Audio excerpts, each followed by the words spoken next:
All right, let's chat number 10. Who you got at number 10? I got Terry McLaurin. We're back on the sames. Same. This is probably the scariest guy I have ranking where he's at because there are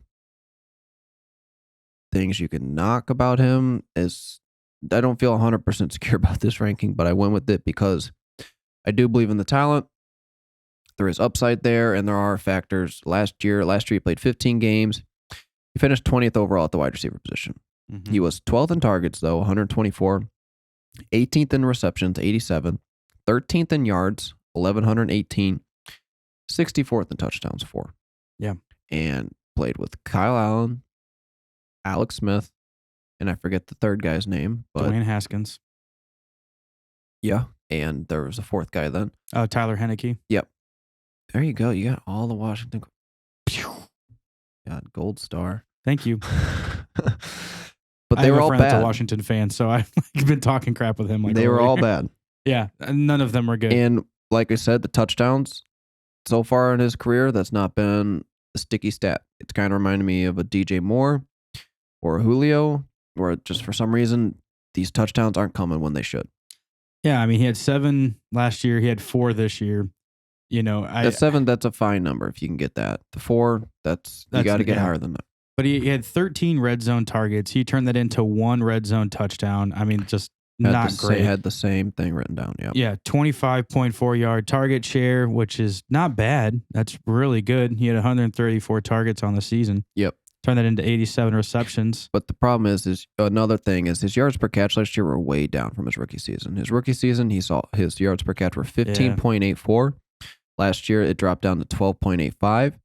That's a difference of 260 yards. Yeah, that's hefty. Yeah. And he had terrible quarterback play. He was very inconsistent last year. He was a wide receiver 1 or 2 on a week, 33% of the time.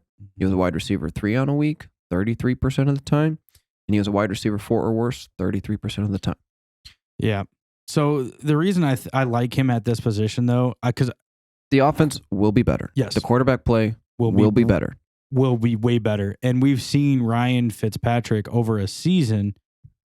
He can elevate receivers. He's an amazing fantasy play. He is not a quarterback that you always want to have as far as on the actual NFL field because he'll throw just as many interceptions as he will touchdowns sometimes. But at the same time, when you look at strictly fantasy, he throws the ball a lot. He throws the ball downfield a lot. Yep. And Terry can get downfield. I think Terry's going to take a huge jump this season. And still with the emergence of Antonio Gibson last year coming into year 2, yep. I think it's just going to open up more passing lanes for Ryan Fitzpatrick and Terry.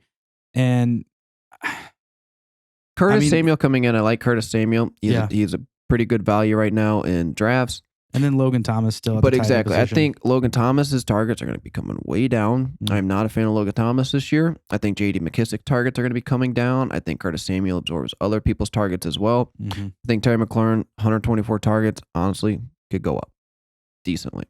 130, 135 plus. We get those touchdowns back up. He could finish better than 10th overall wide receiver. He is that talented. And honestly, I'm really mad. We talked about it last week that we should have put the Terry jersey up. We forgot to do it because we have a Terry McLaurin jersey. We've had it for months. Yeah, we found it online, super cheap. I bought it, and we were eventually going to cycle it in. Yeah, we forgot. We'll have to cycle it in on our bye week. Not to mention too, not that he's going to be on our rankings, but in a dynasty play, Dyami Brown is also on this team, which we both love a ton. Love Dyami Brown. I do think he's going to come in his first year kind of be more of a gadget type player, but at the same time, I think he's going to eventually by the end of the season lock down that other outside position. He'll be the other outside guy, but I think for now he's going to come in, just get used to the offense and be kind of a gadget play, but he will take over as well. But again, that just means that they just have more dynamic players this year. The speed on this offense rivals the Chiefs. Yeah, it's really impressive. Incredibly fast. So I really think that Terry's going to be able to elevate, and he'll definitely, hopefully, be a number 1 this year, top 12. 11. So that was my Keenan Allen. So what's yours? A.J. Brown. Okay, I've got him at 12. Okay. Played 14 games last year.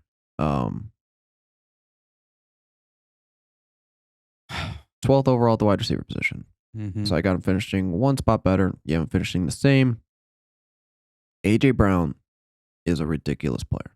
Yeah. When you look at his stats, 36th in targets last year, 106. 33rd in receptions, 70. 16th in yards, 1,075. 5th in touchdowns with 11. 12th in yards per catch with 15.4. Efficiency is incredible. The efficiency of this offense is incredible.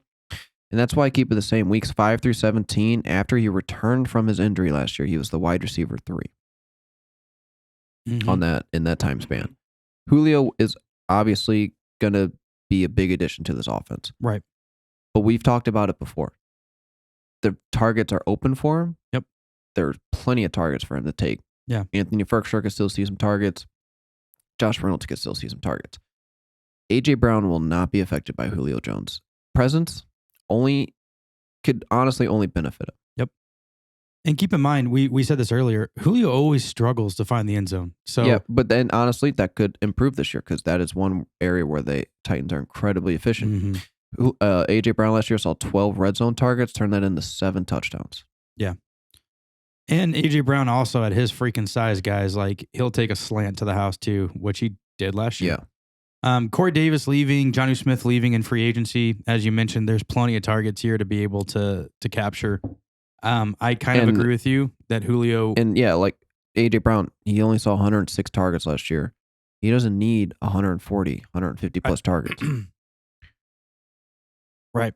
Yeah. The one thing, though, with Julio's arrival, though, it does take, because he was, a lot of people, the potential of him finishing as the number 1 wide receiver this year. That's gone, in my opinion. Yeah. So the reason that I have him ranked at 12 and not higher is because of Julio. This year, I really thought that he was going to be hitting that elite 30% target share status. I mean, 25.9% target share. That is very good. No, it is. But what I'm saying, they are a lower passing volume offense. Yeah, but if he would have been able to get 30 in that run first offense, because with Corey Davis leaving and John, I mean, he was going to literally get everything. Oh, yeah, yeah. And to me, I was having him ranked top 5. Oh, yeah. Easily top 5. Julio come in, definitely taking a little bit of a bump down, but I would still be very happy. Where's he going right now? Let me check. Do you have it A.J. Brown? Yeah. I want to say late to mid-second. Yeah, he's going 208. Mm-hmm. But again, he very consistent last year. He finished as a wide receiver 1 or wide receiver 2 on the week, 64.3% of the time, 5th highest rate. Wow. I wouldn't take him at this price right now, though. No, I wouldn't either. That's the problem. Yeah. I thought he was going in the 3rds because what I was going to say is like... Julio's going in the 4th. Well, what I was going to say was I was going to be happy if I went running back, and then A.J. Brown was my number 1 wide receiver. Yeah. Can't do that if he's going 208. Well, yeah. Not going to happen. So there goes that. But A.J. Brown, I still think he's going to be good. I don't think he's going to be as amazing. Oh, he's going to be very, very good. And he could, yeah. He's still going to be really good. I just can't get over the fact he's going at 208, though. Yeah.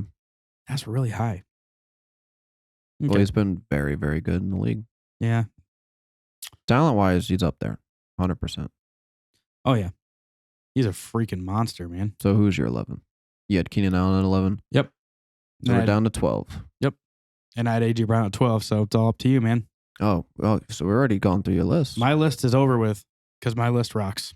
Okay. We'll see about that.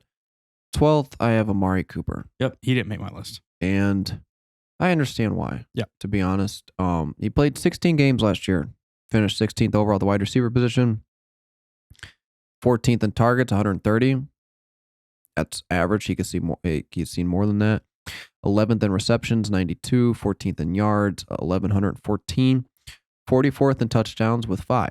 And there's some problems we got to talk about. Mm-hmm. With Dak, first 4 weeks of the season last year, he was the wide receiver 3 in that time span.